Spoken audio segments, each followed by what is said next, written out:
নমস্কার, সুজিত চট্টোপাধ্যায়। আজ আপনাদের যে বিষয়টি নিয়ে এই পর্বটি উপস্থাপনা করছি সেটা হলো 7ই ডিসেম্বর রবিবার সকাল 9টা থেকে কলকাতার ব্রিগেড প্যারেড গ্রাউন্ডে শুরু হচ্ছে লক্ষ্য কণ্ঠে গীতা পাঠ। এর আগে আপনারা একবার কিন্তু উপলব্ধি করেছেন, অভিজ্ঞতা করেছেন যে কলকাতার ব্রিগেড প্যারেড গ্রাউন্ডে গীতা পাঠ হয়েছে। কতগুলি হিন্দু সংগঠন তারা এটির আয়োজন করেছে, কিন্তু পেছনে রয়েছে বিশ্ব হিন্দু পরিষদ এবং অবশ্যই কেন্দ্রের শাসক দল বিজেপি। সামনে 26-এর নির্বাচন। এই নির্বাচনে বিভিন্ন রকম প্রক্রিয়ায় বিজেপি কিন্তু তার যে অবস্থান সেটাকে আরো এগিয়ে নিতে চাইছেন। সেটা কিভাবে না, তারা 160টি আসন টার্গেট করেছেন। তার জন্য সরকারিভাবে, বেসরকারিভাবে, প্রচারে প্রসারে, আইনের আশ্রয় নিয়ে, বেআইনি কাজ করে নানান রকম ভাবে চেষ্টা করছেন যে কিভাবে এই বাংলার ক্ষমতা দখল করা যায়। কেন পড়শি রাজ্য বিহার হয়ে গেছে, ইতিমধ্যে শোনা যাচ্ছে ঝাড়খণ্ডেও হাত বাড়িয়েছেন হেমন্ত সোরেন, নাকি রাতারাতি শিবির বদল করতে পারেন। কি হবে না হবে সেটা তো পরবর্তী সময় হবে, কিন্তু এই অনুষ্ঠানটার এই যে অ্যাঙ্কারিং এর পোর্শনটা আমি রেকর্ড করছি, সেই পর্যন্ত যা খবর তাতে হচ্ছে যে দিল্লিতে বিজেপি নেতাদের সঙ্গে ঝাড়খণ্ডের মুখ্যমন্ত্রী হেমন্ত সোরেন দেখা সাক্ষাৎ করছেন। মানে একদিকে নীতিশ কুমার, একদিকে চন্দ্রবাবু নাইডু এবং হেমন্ত সোরেনের মতো লোক যদি পেয়ে যান, তাহলে পরে কিন্তু এই ইস্টার্ন সার্কিটে ঝাড়খণ্ড, বিহার এবং সেই পাল্লাটাকে ভারী করে তারা বাংলার দিকে হাত বাড়াবেন এবং ইচ্ছেটা আরো প্রকট হবে, সেটাতে নিয়ে কিন্তু কোনো সন্দেহের অবকাশ নেই। কিন্তু বাস্তবে কি হবে না হবে সেটা তো বাংলার জনগণ ঠিক করবেন 26-এর নির্বাচনে। প্রস্তুতি এগোচ্ছে, তার মধ্যেও ভালো শীতটাও পড়েছে, নরম নরম রোদ এখনো পর্যন্ত রয়েছে। রবিবার অনেকেই হাজির হয়ে যাবেন কিন্তু ওই গীতা পাঠের অনুষ্ঠানে গীতা পাঠ করতে, কিংবা কৌতূহলী হয়েও দেখতে যাবেন যেখানে হচ্ছেটা কি, যারা এর আগের বার দেখেননি। যাই হোক, এই যে গীতা পাঠ অনুষ্ঠান, সংস্কৃতে গীতা পাঠ হবে। ইতিমধ্যে ওখানে হবন, অর্থাৎ আমরা বাংলায় যাকে বলি যজ্ঞ, সেগুলো হয়েছে, ভূমি পুজো হয়েছে, প্রেস কনফারেন্স হয়ে গেছে এবং সেখানকার কিন্তু অবাঙালি পুরোহিতদের একটি বিরাট দল বসে ভূমি পুজো করে ওখানে কিন্তু বৈদিক মন্ত্র উচ্চারণ করে ভূমি পুজো করেছেন। বাঙালি মেয়েরা ছেলেরা সব গেছেন, সেই হবন দেখেছেন এবং মেয়েরা তো শাঁখ টাক বাজিয়েছেন, মানে যা যা হওয়া দরকার সবকিছুই হয়েছে। কিন্তু আমি কথা বলেছিলাম ফোনেতে বৈদিক একাডেমির অধ্যক্ষ নবকুমার ভট্টাচার্যের সঙ্গে। তার কাছে জানতে চেয়েছিলাম যে এই গীতা পাঠের বিষয়টা কি। তিনি বললেন যে 1 লাখ লোক কি 5 লাখ লোক বড় কথা নয়, গীতাকে অনুধাবন না করতে পারলে পরে সেই গীতা পাঠ অনর্থক হয়ে যায়। তার সঙ্গে যে ফোনে আলোচনা হলো গীতা সম্পর্কে এবং গীতার অল্প পরিসরে যতটুকু খুঁটিনাটি আলোচনা করা যায় গীতা সম্বন্ধে, তার কাছে আমরা জানার চেষ্টা করেছি। কেন গীতার আরেক নাম হচ্ছে কিন্তু সপ্তসতী, তালুবস্বর তয় দীর্ঘই। তো এই গীতা নিয়ে কি কথা হলো বৈদিক একাডেমির অধ্যক্ষ পণ্ডিত মানুষ নবকুমার ভট্টাচার্যের সঙ্গে ফোনালাপে, সেটা আপনাদের সামনে হাজির করছি।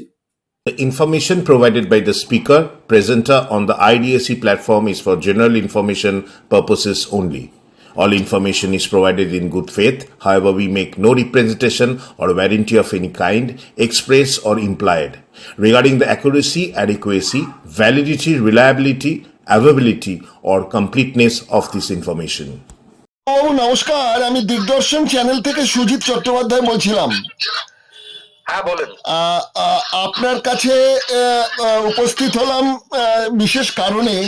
সেটা হচ্ছে আগামী 7ই ডিসেম্বর ব্রিগেড প্যারেড গ্রাউন্ডে কতগুলি হিন্দুত্ববাদী সংস্থা একটু গীতা পাঠের, লক্ষ্য কণ্ঠে গীতা পাঠের একটি অনুষ্ঠান করছে। গত 1 ডিসেম্বর ছিল গীতা জয়ন্তী, অর্থাৎ বলা হয় যে এই তিথিতেই নাকি শ্রীকৃষ্ণ কুরুক্ষেত্রের যুদ্ধে দাঁড়িয়ে অর্জুনকে যে উপদেশগুলো দিয়েছিলেন, যার ওপর ভিত্তি করে গীতা সংকলিত হয়েছে, সে দিনটি ছিল ওই গীতা জয়ন্তী দিনটি 2025-এ, যেটা পড়েছিল 1 ডিসেম্বর। আচ্ছা, তো এই পর্যন্ত তো আমরা বুঝলাম। এখন ঘটনা হচ্ছে, এর আগে আমরা কিন্তু বাংলায় এরকম ধরনের গীতা পাঠের অনুষ্ঠান দেখিনি। তবে শহীদ মিনারের তলায় শীতকালে সন্ধেবেলা কিছু অবাঙালি সম্প্রদায়, বিহার বা উত্তরপ্রদেশ মানুষ, 50-100 জন মানুষ জড়ো হতেন, সেখানে একজন কতক ঠাকুর এই গীতা পাঠ করতেন, সবাই শুনতেন, এগুলো লক্ষ্য করেছিলাম। কিন্তু এত ব্যাপক হারে এবং লক্ষ লক্ষ মানুষকে ব্রিগেড প্যারেড গ্রাউন্ডের মতন জায়গায় উপস্থিত করে এর আগে আমরা একটি অনুষ্ঠান দেখেছি, আবার এটা 2025-এ হতে চলেছে। তো এই গীতা পাঠ, এই যে অনুষ্ঠানটা বাঙালিদের মধ্যে দেখছি, যদি আমরা একটু ইতিহাসের দিকে দেখি, তাহলে আমরা দেখব যে বাংলা ভাষায় গীতা প্রথম আংশিক ও পরে পূর্ণাঙ্গ হিসেবে ওই 1860-65 সালের মধ্যে লেখা হয়েছে। মানে যদি হিসেব করি, মেরে কেটে 150 বছর। তার আগে বাংলায় কোনো গীতা ছিল না, সংস্কৃতে ছিল, সাধারণ মানুষের পক্ষে পড়া সম্ভব ছিল না, তারা ওই পুরোহিতদের মুখেই শুনতেন। তা এই বাংলায় এই গীতা পাঠের এই অনুষ্ঠানটা কে আপনি কিভাবে দেখছেন? দেখুন, গীতা পাঠ তো স্বাধীনতা সংগ্রামে আমরা যদি দেখি, সেখানে প্রতিটি স্বাধীনতা সংগ্রামী গীতা পাঠ অনুশীলন করতেন, গীতা শিখতেন। আমি একটি সংস্থার কথা জানি, কলকাতার নিস্তারিণী চতুষ্পাঠী, 1924 সালে সেখানে গীতা পাঠে স্বাধীনতা সংগ্রামীদের গীতা পাঠের অনুশীলন করানো হতো। আচ্ছা, সেই চতুষ্পাঠীটি এখনো রয়েছে। তো সেখানে কিন্তু হতো স্বাধীনতা সংগ্রামের যাদের উদ্যোক্তা, স্বাধীনতা সংগ্রামের অনুপ্রেরণাই হচ্ছে গীতা। যে বঙ্কিমচন্দ্র লিখছেন, সেখানে ধরুন অরবিন্দ লিখছেন, তাদের মূল উৎসই কিন্তু গীতা। এই যে গীতা, তখন তো স্বাধীনতা সংগ্রামের সঙ্গে এটা পুরোপুরি অঙ্গাঙ্গি ভাবে জড়িত ছিল। স্বাধীন হওয়ার পর মানুষের জীবন থেকে গীতাটা হারিয়ে গেল। কিন্তু গীতা হচ্ছে একটা র্যাপিড বুক, আমাদের অনেক কিছু শিক্ষা দিতে পারে যদি আমরা গীতার মানে বুঝি। এই যে গীতা পাঠ হচ্ছে, সেখানে গীতা পাঠ হয়ে যাচ্ছে, তার যদি মানে না বুঝি, তাহলে এত লোকের গীতা পাঠ করে যে অনুভবটা, সেই অনুভবটাই কিন্তু হবে না, সে পাঠ হয়ে যাবে। এমনি ধরুন যা কিছু হচ্ছে চলমান প্রক্রিয়ার মতো হয়ে যাচ্ছে। যে মানব জন্মের শ্রেষ্ঠ যে সংহিতাই হচ্ছে ভগবত গীতা। জীবনের প্রত্যেকটি অনুভূতি এবং সংহতির স্বরূপ ব্যাখ্যাই এই মহাগ্রন্থ। ধরুন সেখানে আমাদের প্রতিটি জীবনই তো কুরুক্ষেত্র। বিবেকানন্দ বলছেন যে গীতার প্রথম অধ্যায়টিকে রূপক হিসেবে তিনি দেখেছেন। তার বিবেকানন্দের মতে জীবনটাই হচ্ছে একটা কুরুক্ষেত্র, সেখানে আমরা প্রত্যেকেই অর্জুন। সেখানে প্রতি ক্ষেত্রেই সংগ্রাম চলছে, অন্যায়ের সঙ্গে, পথভ্রষ্ট আত্মীয়, বন্ধু, এমনকি নিজের সঙ্গেও। অনেক সময় নেমে আসে ক্লান্তি, নৈরাশ্য, দূর। প্রত্যেকেই গান্ডীপ নামিয়ে রাখতে ইচ্ছা করে, আর সেই সময় অন্তরাত্মা বলে ওঠে, যদি গীতা পাঠের আমরা অনুভব বুঝি, যে তোমাকে এটা সাজে না, যে তুমি আবার জাগো, ওঠো।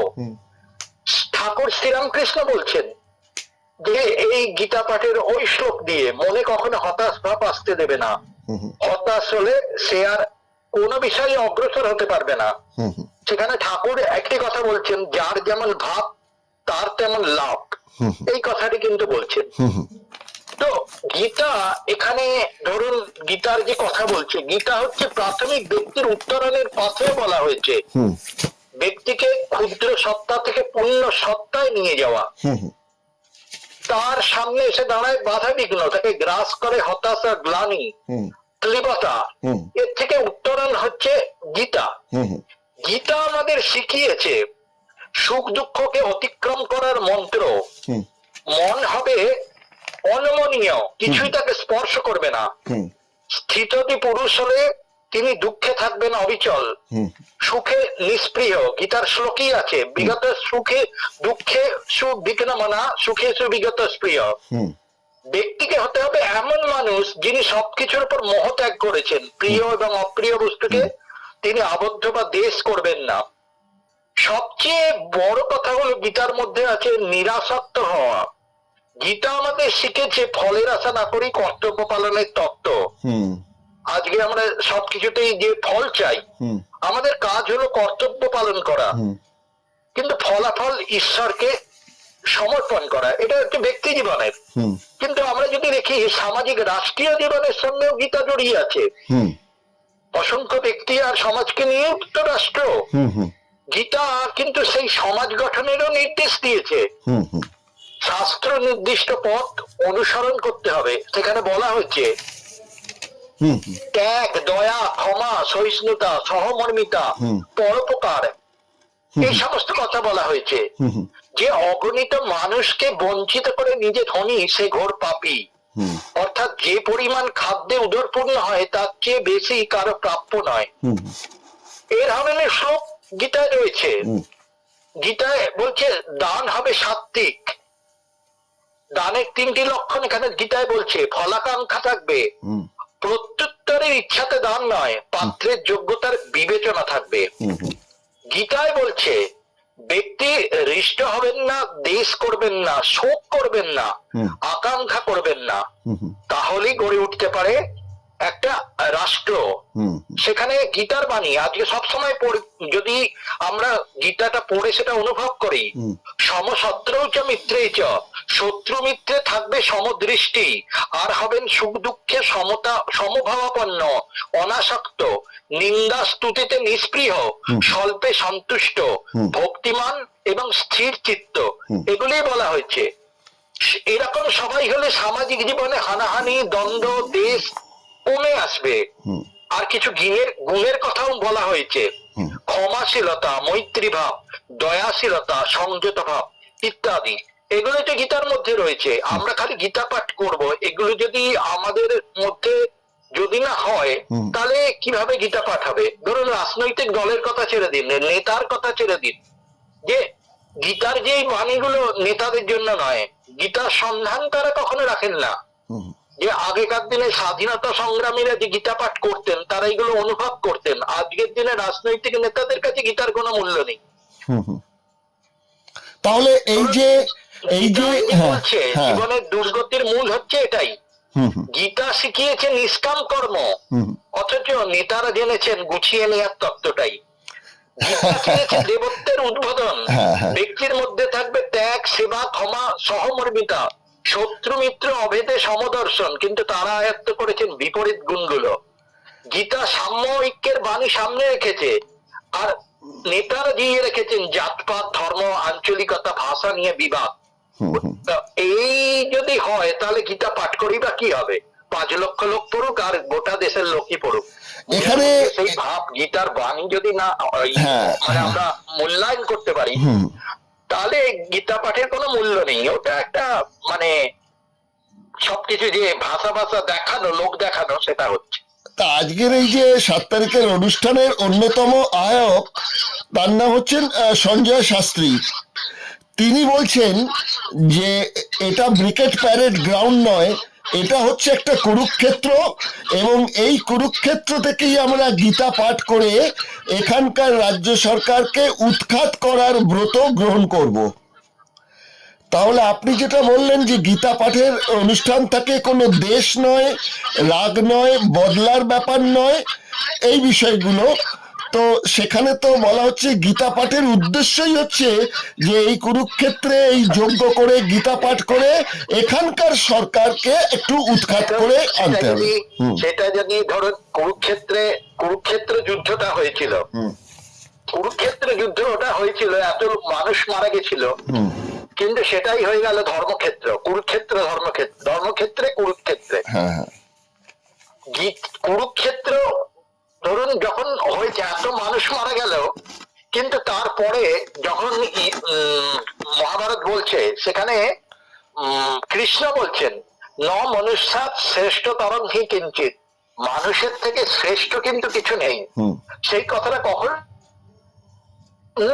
এত কিছু লোক মারা যাবার পরে তাহলে ন মনুষ্যাৎ শ্রেষ্ঠ তরং কিঞ্চিত যদি বলা হয়, সেটা কিন্তু মহাভারতের যুদ্ধের আগে বলা হলো না, যুদ্ধের পরে বলা হলো। তাহলে যে লোকগুলো মারা গেল তারা তো মানুষের মধ্যে শ্রেষ্ঠ ছিল নিশ্চিত। মানুষের থেকে শ্রেষ্ঠ যদি কিছু নেই, তাহলে কেন ধর্মক্ষেত্র কুরুক্ষেত্র হলো? এত লোকের মৃত্যুই তো হতো না। হ্যাঁ, তাই তো। আচ্ছা, এইটা প্রসঙ্গে আপনার কাছে আমরা যেটা বলতে চাইছি সেটা হচ্ছে যে গীতাতে আপনি যেটা আদর্শের কথা বলছেন, তো অনেকে বলছেন যে গীতার মধ্যে অনেক কিছু প্রক্ষিপ্ত অংশ পরবর্তীকালে ঢুকেছে, সে কথা পরে আসছি। তার আগে যেটা বলতে চাইছি সেটা হচ্ছে যে শ্রীকৃষ্ণের মুখনিসৃত যদি এই বাণীগুলো হয়ে থাকে, অনেক ক্ষেত্রে দেখা যাচ্ছে যে বেশ কিছু পরস্পর বিরোধী একটা মন্তব্য আসছে। যেমন আপনাকে একটা প্রমাণ বলি, কোথাও শ্রীকৃষ্ণ বৈদিক যাগযজ্ঞ বেদবাদের বিরুদ্ধাচরণ করছেন, আবার কোথাও বলছেন যজ্ঞফল অমৃত সমান, আবার কোথাও বলছেন ব্রহ্মযজ্ঞ ব্যক্তির বেদ প্রয়োজনহীন, কোথাও আবার এই বেদেরই গুণকীর্তন করছেন, কোথাও বলছেন আমি সর্বভূতেই সমান, আমার কোনো প্রিয় নেই, দেশও নেই, আর কোথাও বলেছেন আমার ভক্তই আমার প্রিয়, কোথাও বলেছেন জ্ঞানেই মুক্তি, আবার কোথাও বলেছেন পরম পুরুষ কেবল ভক্তিতে লভ্য, কোথাও শ্রীকৃষ্ণ যোগাযোগেই নির্মাণের কথা বলেছেন, কোথাও স্বধর্ম দ্বারা সিদ্ধি লাভের কথা বলেছেন, কোথাও ফলের আশা না করে কর্ম করতে বলেছেন, আবার বলেছেন যুদ্ধে হত হলে স্বর্গ লাভ করবে, জিতলে পৃথিবী ভোগ করবে। কিন্তু এই যে ফলের আশা করো না, কর্ম করে যাও, এটা হচ্ছে সবচেয়ে বেশি জনপ্রিয় শ্লোক। কিন্তু যদি যুক্তির বিচারে যাই, তাহলে আমরা দেখতে পাচ্ছি অর্জুন যখন গান্ডীব ধারণ করতে অস্বীকার করছেন যে আমি আমার প্রিয়জন এবং আত্মীয় স্বজনদের হারাবো এই যুদ্ধে, এবং এর ফলে যে ক্ষত্রিয় শূন্য হবে, মেয়েরা বিধবা হবে, তার ফলে মেয়েরা অন্য বর্ণের লোকের সঙ্গে যৌন সম্পর্কে লিপ্ত হয়ে যাবার ফলে ক্ষত্রিয় বংশে বর্ণ সংকট সৃষ্টি হবে, এসবের কারণেই আমি যুদ্ধ করতে চাই না। তখন শ্রীকৃষ্ণ তাকে এই বাণীগুলো দিলেন, সেই মুখনিসৃত বাণী থেকে গীতা তৈরি হলো। এই পর্যন্ত বুঝলাম। কিন্তু যুক্তি বলছে যদি শ্রীকৃষ্ণ বলে থাকেন যে ফলের আশা করো না, কর্ম করে যাও, তাহলে এই যে এতক্ষণ ধরে তাকে যুদ্ধক্ষেত্রে তার মুখনিসৃত বাণীগুলো উনি ব্যয় করলেন, এটাও একটা কর্ম। সেই কর্মের জন্য কিন্তু শ্রীকৃষ্ণ আশা করেছেন যে আমার ভোকাল টনিকে উদ্দীপ্ত হয়ে অর্জুন যুদ্ধটা করবে। তাহলে কৃষ্ণও তো তার ফলের আশা করেই এই বাণীগুলো বলার যে কায়িক না হয়েও বাক্য শ্রম দিয়েছেন। তাহলে কি করে দুটো কথার মানেটা এক হলো? অনেক বড় হয়ে গেল আমার বক্তব্যটা। কিন্তু দেখুন, এই যে শ্রীকৃষ্ণ বলেছেন, শ্রীকৃষ্ণ এই মহাভারতের যে যুদ্ধক্ষেত্র তাকে ধর্মযুদ্ধ বলেছে। হ্যাঁ, ধর্মযুদ্ধ হচ্ছে অন্যায়কে তুমি সব সময় করো, মানে অন্যায়কে সবসময় প্রতিবাদ করো, তাকে ধ্বংস করো, সেখানে যুদ্ধ নেই।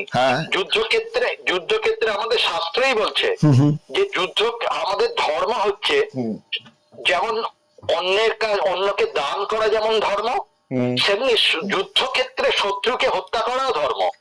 এইটা কিন্তু শাস্ত্র বলছে, কৌটিল্য বলছে, মহাভারতের অনেক জায়গায় এই জায়গাটা আছে যে শত্রুকে হত্যা করা ধর্ম আর কি। হ্যাঁ, তাও সেখানে সবকিছু শ্রীকৃষ্ণ একটা কথাই বলছেন, সর্বধর্মান পরিত্যাজ্য মামেকং শরণং ব্রজ, আমাকে অনুসরণ করো। এবং শ্রীকৃষ্ণকে যদি আমরা দেখি, তাকে তো একজন রাজনৈতিক চাণক্য বলা হয়। রাজনৈতিক চাণক্য, যখন যেমন দরকার তিনি সেইটি প্রয়োগ করেছেন।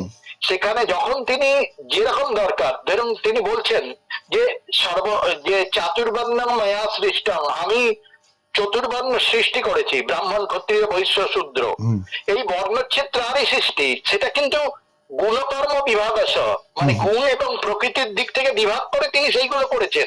মানে একদম আজকে যেভাবে ধরা হয় যে জন্ম থেকেই যে এই হয়ে যাচ্ছে, কিন্তু তখন কিন্তু সেটা ছিল না। তিনি কিন্তু আলাদা আলাদা সমস্ত কিছু এইগুলো করেছেন আর কি। ধর্মানুষ্ঠান যে বলছেন, যে ধর্মানুষ্ঠান ধর্মমত হানাহানি করার কথা নয়, আসলে গোড়ামি নিয়েই যত গন্ডগোল। তাই তো। তা গীতায় যে কথাটা বলছেন, পত্রং পুষ্পম ফলম তোয়ং জমে ভক্তা ভবিষ্যতি, যে আমায় ভক্তি করে, পত্র পুষ্প জলদান করে, আমি তার উপর সন্তুষ্ট হয়। শ্রীকৃষ্ণ একটা কল্যাণকর রাষ্ট্রের কথাই বলেছেন। সেই কল্যাণকর রাষ্ট্রের জন্য যা যা করা দরকার সেটা করা দরকার, সেইটার জন্য তিনি এগিয়েছেন। কেউ যদি মনে করে যে আমি গীতা পাঠ করে অন্যায়, আজকে পশ্চিমবঙ্গে যে অন্যায় হচ্ছে সেই অন্যায়টাকে বিলুপ্ত করব, তাহলে তো তার দিক থেকে সে ঠিক হতে পারে। আমরা স্বাধীনতা সংগ্রামীরা ধরুন ইংরেজদের বিরুদ্ধে যে যুদ্ধ ঘোষণা করেছিল, তাহলে ইংরেজরা যুদ্ধ ঘোষণা করেছিল। আজকে যদি আমরা কেউ যদি দেখে যে ইংরেজরাও তো ভালো ভালো কাজ করেছিল আমাদের এখানে, শিক্ষা ব্যবস্থার উন্নয়ন, সমস্ত কিছু, হ্যাঁ, তো তারাও তো দান ধ্যান করতো লক্ষ্মীর ভান্ডারের মতো, হ্যাঁ, তাহলে ইংরেজদের তাড়ানো হলো কেন? এটা তার দৃষ্টিতে ঠিক আছে, বুঝছেন তো, যে পরাধীন থাকবো না, যে পরাধীন আমরা থাকবো না, যে আমাদের যে উদ্যোগ যেটা হচ্ছে উদারতা, সেই উদারতা থাকবে সবকিছুর মধ্যে, স্বাধীনতা থাকবে, উদারতা থাকবে। কেউ যদি মনে করে যে হ্যাঁ আমাদের মধ্যে সেই উদারতা নেই, এইগুলো ধরুন এই অন্যায়গুলো তার বিলুপ্ত করা দরকার, এই জন্য গীতা পাঠ করা দরকার, করতে পারে, তাতে কোনো বাধা নেই। ধর্ম সেখানে কোনো বাধা দান করছে না, এবং কোনো কিছু সেখানে অন্যায় কোনো কিছু নেই। এই প্রসঙ্গে আমার কাছে একটা প্রশ্ন মহাভারত সংক্রান্ত, সেটা হচ্ছে ধর্মযুদ্ধ যে ক্ষেত্রে বলা হয়েছে যে পাণ্ডবদের যে অধিকার, সেই অধিকার দুর্যোধন দিতে চায়নি, যার জন্য এই যুদ্ধটা করতে হলো তাদের বিরুদ্ধে, কেন তাদের যে দাবি ছিল সম্পত্তির দাবি। কিন্তু যদি একটু ভালোভাবে তখনকার দিনের আইনি ব্যবস্থাটা আমরা দেখি, মানে সামাজিক আইনের কথাই বলছি, তাহলে পরে যারা বংশের লোক তারাই পাবে সম্পত্তি, মানে কুরু বংশ। কিন্তু এই পঞ্চ পাণ্ডব এরা কেউই তো কুরু বংশের নয়, অর্থাৎ কেউই পাণ্ডু রাজার পুত্র নন। তাহলে তারা কি করে দুর্যোধনের কাছে সব শেষে 5টা গ্রামও দাবি করলেন? এই দাবি কি কুরুবংশের বংশধর না হলে করতে পারে? এবং তার পরিপ্রেক্ষিতে যদি দুর্যোধন তাদের বলে থাকেন যে তোমরা কেউ কুরুবংশের নও, সুতরাং এই কুরুবংশের যে সম্পত্তি বা কুরুবংশের রাজ্য, এর অধিকারও চাইতে পারো না, তাহলে দুর্যোধনের কথা ভুল কি ছিল? দেখুন, যুদ্ধ যা হয়েছে তা সব জায়গায় আমরা দেখছি অধিকার নিয়ে যুদ্ধ। হ্যাঁ, আজকের যে সামাজিক যুদ্ধ তা হচ্ছে অধিকার, হ্যাঁ, এবং অধিকার হচ্ছে যার যার বিশ্বাস, যার যার যুক্তি তাই দিয়ে, বুঝছেন তো। আজকেও যা যা ধরুন অধিকার যা হচ্ছে, মাওবাদীরা যুদ্ধ করছেন সমাজের বিরুদ্ধে অধিকারের সঙ্গে, এবং তারা যে যুক্তিগুলো দিচ্ছে সেই যুক্তিগুলো তাদের পক্ষে ঠিক আছে, এবং অন্যজন সেটা মানছে না। সব ক্ষেত্রেই এই ব্যাপারটা হচ্ছে, সেখানেও তাই ছিল, তাই সমস্ত কিছু। কৌরবরা রাজা হয়েছিল বলেই কুল বংশ হয়ে গেল, আর পাণ্ডবরা রাজা হতে পারলো না বলে তারা বিরোধী হয়ে গেল। না, রাজা পক্ষ শুধু নয়, দেখুন তারা তো কেউই পাণ্ডু রাজার পুত্র নন। তো এই ব্যাপারগুলো তো আছেই। এবং ধরুন আজকে কৌরবরা যে হয়েছে পুত্র, সেই পুত্র হওয়াও তো কিরকম একটা মানে ইয়ের মধ্যে, মানে সেই পুত্র তো প্রসবের দ্বারা হয়নি, সব একটা বিষয় দিয়ে, সুতরাং ওই নিয়ে মানে সবই গন্ডগোলের বিষয়। যাই হোক, আপনি সময় খুব কমে এসছে, আরেকটা প্রশ্ন রাখতে চাইছি। যদি জ্ঞানের কথা বলি, তাহলে জ্ঞান বলতে গেলে বিজ্ঞান এসে যাবে। সেখানে গীতার 3য় অধ্যায় অর্থাৎ কর্মযোগের 14 থেকে 16 নম্বর যে শ্লোক, সেখানে বলা হয়েছে মেঘ থেকে অন্ন, যজ্ঞ থেকে মেঘ, কর্ম থেকে যজ্ঞ, যজ্ঞ থেকে বেদ, আর বেদ থেকে হচ্ছে কর্ম। এটা একটা চক্রাকারে ঘুরে যাচ্ছে। কিন্তু যদি বিজ্ঞানে তাকাই তাহলে কোনো মতেই তো মেঘ থেকে তো অন্ন হচ্ছে না, আর যজ্ঞ থেকেও কোনো মেঘ তৈরি হচ্ছে না। যজ্ঞের ধোঁয়া আকাশে উড়ে গিয়ে তাতে যা তৈরি হচ্ছে CO2 বা CO, সেগুলো থেকে তো কখনো মেঘ তৈরি হচ্ছে না। তাহলে এগুলোকে কি করে বিজ্ঞান নির্ভর কথা বলে যে উল্লেখ করা হচ্ছে তৃতীয় অধ্যায়ের কর্মযোগে, সেটা আপনি কি বলবেন? মানে আপনার পাণ্ডিত্যের জায়গা থেকে বলছি, একটু জানার আগ্রহ থেকে। আমি ধরুন যেটা বলছি, মেঘ থেকে বৃষ্টি হয়, হ্যাঁ, বৃষ্টি থেকে মেঘ তাই থেকে তো, তাই বৃষ্টি তো, হয়। তাই, হ্যাঁ, হ্যাঁ, হ্যাঁ। মেঘ থেকে বৃষ্টি হয়, হ্যাঁ। এবং সেখানে পুরাণ যা বলছে হ্যাঁ। যে বৃষ্টি থেকে যাতে অন্ন, বৃষ্টি থেকেই অন্ন, হ্যাঁ, গাছ হ্যাঁ, তৈরি হয়, এবং হ্যাঁ, গাছ হ্যাঁ, থেকে হ্যাঁ। অন্ন তৈরি হয়। হ্যাঁ, এটা ঠিক ধান আছে, তৈরি ঠিক হয়। ঠিক ঠিক হ্যাঁ, ঠিক। এই জায়গাটা ঠিক রয়েছে। কিন্তু যজ্ঞ থেকে মেঘ, তৎকালীন যেভাবে বলা হয় তা অনেক কিছু ধরুন একটা ধাঁধার মধ্যে দিয়ে বলা হয়, আমরা অনেক কিছু তার আবিষ্কার করতে পারিনি। হ্যাঁ, না যজ্ঞ থেকে কি করে মেঘ বলা হচ্ছে? দেখুন, এই ব্যাপারটা তখনকার দিনে ধরুন যজ্ঞ থেকে মেঘ বলা হচ্ছে মানে কি, আমরা তখনকার দিনে দেবত্বের জয় ছিল, বৃষ্টি হচ্ছে না তাই যজ্ঞ করো, হ্যাঁ। বরুণের পূজা করো, যজ্ঞ করো, হ্যাঁ, হ্যাঁ। যজ্ঞ করতে করতে করতে করতে মেঘ হলো, মেঘ থেকে বৃষ্টি হলো। হ্যাঁ, হ্যাঁ। কিন্তু আধুনিক জগৎ তো আর বেদে মানে দেবত্বের জয় না, এখন তো মানবতার জয়। ঠাকুর নিজে এসে হাত পেতে পুজো করেছে, পুজো একদমই তাই। চেয়েছে যে আমাকে তোমরা পুজো দাও। হ্যাঁ, হ্যাঁ, হ্যাঁ, আমরা হ্যাঁ। মঙ্গল কাব্যে হ্যাঁ, দেখছি। হ্যাঁ, হ্যাঁ, তো হ্যাঁ। দেবত্বের যখন জয় ছিল, ধরুন খুব রৌদ্র হচ্ছে, গরম পড়েছে, তখন আমরা বেদের যুগে দেখতে পাই তখন বরুণের পূজা হচ্ছে, ঠিক। যে মেঘ দাও, তুমি কখন ইয়ে দাও। ঠিক। আবার বৃষ্টি হচ্ছে, তখন কিন্তু আবার অন্য ইন্দ্রের পুজো হচ্ছে, যে হ্যাঁ। বৃষ্টি বন্ধ করো, বন্যা বন্ধ করো। এই সমস্ত কিন্তু তখন আমরা দেখতে পেয়েছি হয়েছে পুরাণের যুগে, বেদের যুগে। এই সমস্ত দেবতাকে তাকে সন্তুষ্ট করার যে ব্যাপার, একদমই একদমই একদমই তাই, একদমই তাই। কিন্তু সেই জন্যই হয়েছে যে কিন্তু ওই কৃষ্ণ, বৃষ্টি এলো, সেই জন্যই হ্যাঁ, হয়েছে। কিন্তু এই কৃষ্ণকে দেখতে পাচ্ছি তিনি যখন ওই গোবর্ধন পর্বতটা মাথায় তুলে সেখানকার মানুষদের বললেন ইন্দ্রের পুজো করতে হবে না, আমি তোমাদের রক্ষাকর্তা, তাহলে তো এক্ষেত্রে দেখা যাচ্ছে যে বৈদিক যে দেবতা তাকেই শ্রীকৃষ্ণ অস্বীকার করতে বলছেন। দেখুন, পুরাণের যুগে অনেক দেবতা তো মানে পুরাণের যে দেবতা যাদের মধ্যে রুদ্র শিবের মধ্যে তার বিলয় হয়ে গেল, হ্যাঁ, শিবের মধ্যে বিলয় হয়ে গেল। হ্যাঁ। তো এরকম অনেক দেবতা তো মানে অন্যের সঙ্গে যুক্ত হয়ে গেছে। মানে ক্ষমতার জন্য এইগুলো তখনকার দিনেও ছিল।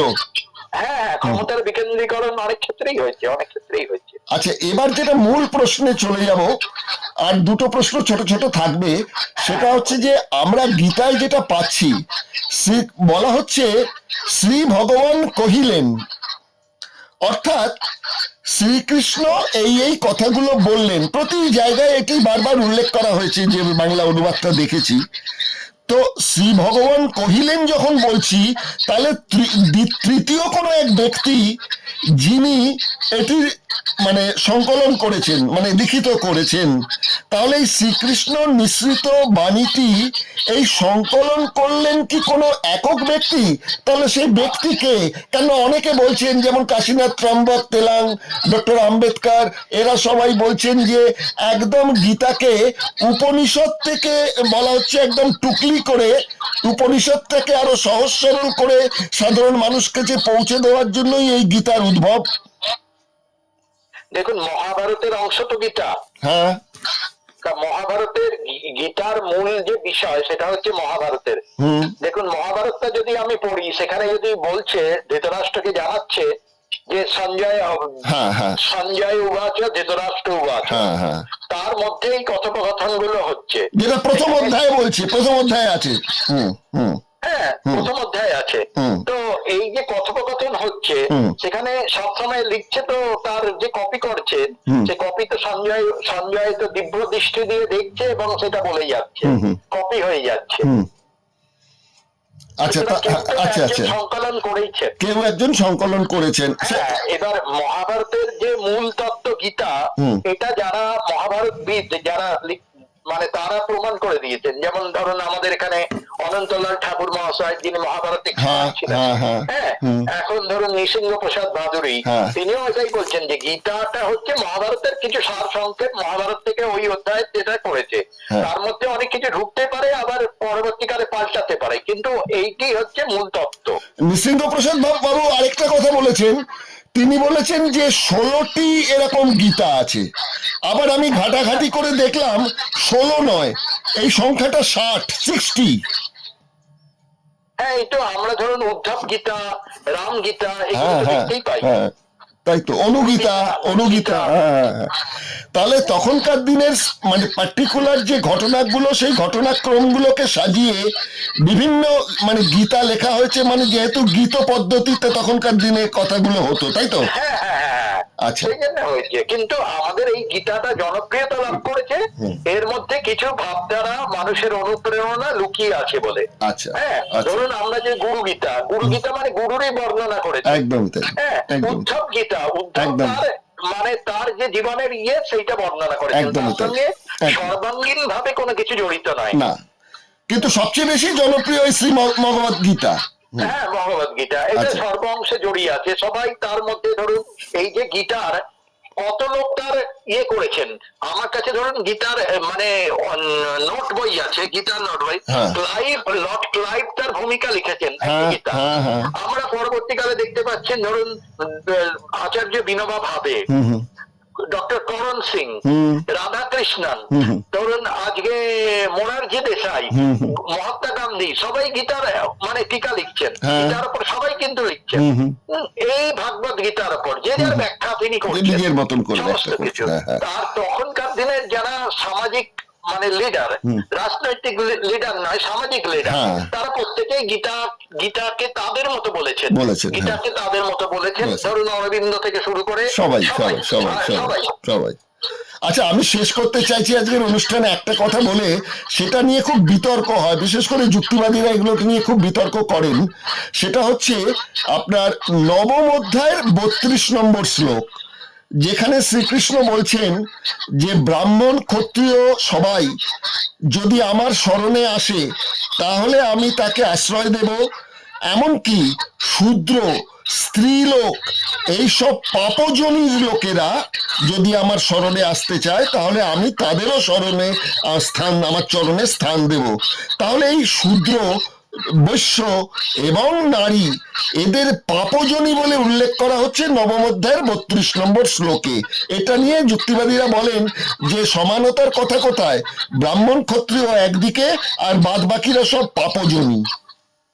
দেখুন, এই যে সবাইকেই বলছে যে তুমি আমার আশ্রয় নাও, আমি তোমাকে করব।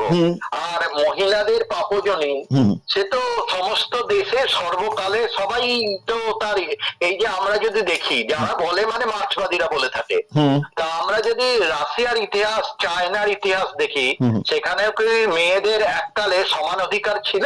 না, ছিল না। তাহলে এই বলার তো সমস্ত সমাজকেই মেয়েদের সমস্ত আজকে আধুনিকতার যুগে মেয়েদের উত্তরণ ঘটছে, সমস্ত সমাজকেই এককালে মেয়েদের হীন চোখে দেখা হতো, সমস্ত সমাজে সেই ভাবধারা, গোটা বিশ্বে সেই ভাবধারা, আজকে মেয়েদের উত্তরণ হচ্ছে। হ্যাঁ, কিন্তু ভারতবর্ষ একটা ব্যাপার বলেছে, ভারতবর্ষ যারা মনীষী সবাইকে মেয়েদের মা বলে স্বীকার করেছে। অন্যত্র মেয়ে একটা শ্রেণী, সেখানে মা বলে, বোন বলে কোনো কিছুই নেই, মেয়ে মেয়ে। হ্যাঁ, এবং তাদের ঈশ্বর সব পুরুষ, সেখানে কোনো নারী ঈশ্বরের জায়গা নেই।